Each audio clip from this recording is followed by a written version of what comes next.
Miss ওয়ার্ল্ডের অডিশনে আমার নাম্বারটা মনে আছে। আমি ছিলাম 40 নাম্বার কন্টেস্ট্যান্ট।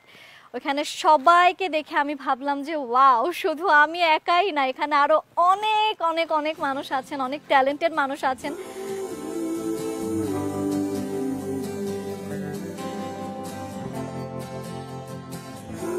তো তাদের সাথে কম্পিট করে খুব শর্ট টাইমে আমাদের এই শোটা শেষ, আপনারা সবাই জানেন।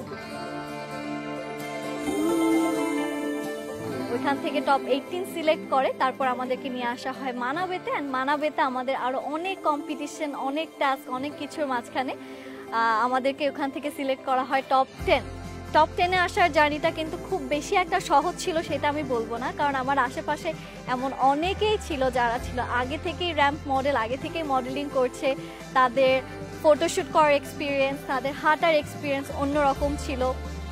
তো যখন তাদের সাথে আমি র্যাম্পে হাঁটছিলাম, শুরুর দিকে আমি শেষ হতে ছিলাম, কিন্তু 4 দিনে, অ্যাজ আমি সবসময় বলি আমি অনেক ফাস্ট লার্নার, 4 দিনে আমি তাদের থেকে শিখে, ম্যাম প্লাস যারা যারা ভালো এখান থেকে পারফরমেন্স করতো তাদের থেকে শিখে আমি একদম শো ওপেনার হয়ে যাই। আমি আমাকে দিয়ে শোটা স্টার্ট হবে।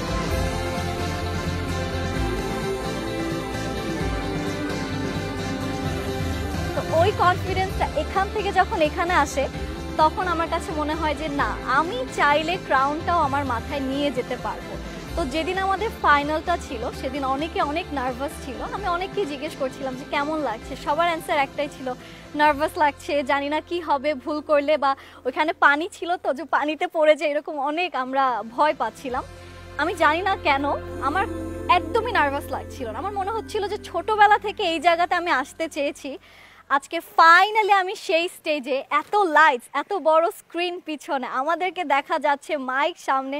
সবসময় ছোটবেলা এগুলো আমরা টিভির পর্দাতেই দেখে এসেছি, আজকে একদম সরাসরি এই জিনিসটা দেখে I was like wow.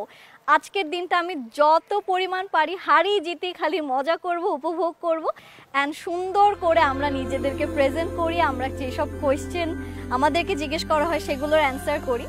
And crown জিতার যে মুহূর্তটা, আমি ভাবছিলাম যে আজকে যা হবে সব আল্লাহর তরফ থেকে। তো আমি আশেপাশে সবাইকে দেখছিলাম, আমাকে স্ক্রিনে দেখা যাচ্ছে, ওইগুলো দেখে আমি খুবই লস্ট ছিলাম। আর তার মধ্যে যখন আমার নাম নেওয়া হয়,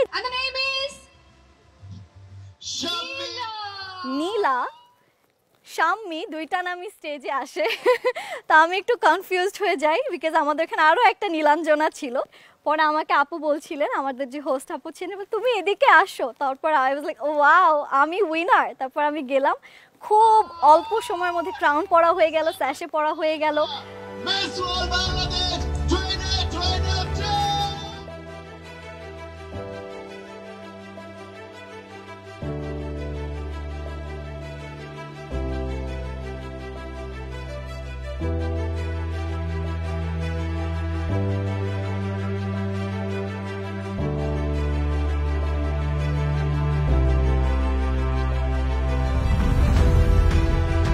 মোমেন্টগুলো আসলে অন্যরকম ছিল, এত লম্বা জার্নি।